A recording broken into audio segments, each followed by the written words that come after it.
নমস্কার বন্ধুরা, আমি চলে এসেছি চিংড়ি মাছের মালাইকারি নিয়ে।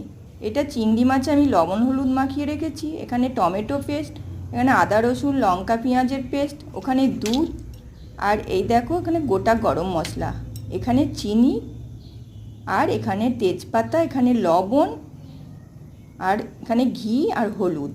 এই উপকরণগুলো লাগবে। তেল আমি দিয়ে দিয়েছি কড়াইয়ে, গরম হয়ে গেছে। আমি চিংড়ি মাছটা আমি ভেজে নেব।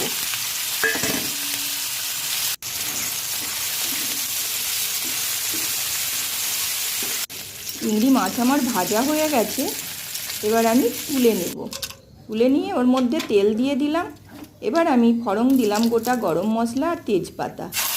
হয়ে গেছে ফোড়নটা আমার। এবার আমি মশলার পেস্টটা দিয়ে দিলাম। তোমাদেরকে তো আগেই বলেছি, পেস্টটা হচ্ছে আদা জিরা লঙ্কা পেঁয়াজ রসুন পেস্ট। মশলাটাকে আমি কষে নিয়ে এবার আমি টমেটো পেস্ট দিয়ে দিলাম, সঙ্গে লবণ। ভালো করে কষে নিয়ে আমি এবার ওই দুধটা করে রেখেছিলাম ওটাকে দিয়ে দিলাম। এবার ভালো করে নাড়াচাড়া করে ফুটে গেছে। আমি এবার চিনি আর ভাজা যে মাছটা ছিল সেটাকে আমি দিয়ে দিলাম। আমার রান্না হয়ে গেল, ঘি ছড়িয়ে দিলাম। দেখো বন্ধুরা কেমন হয়েছে আমার রান্নাটা। এই যে কমপ্লিট।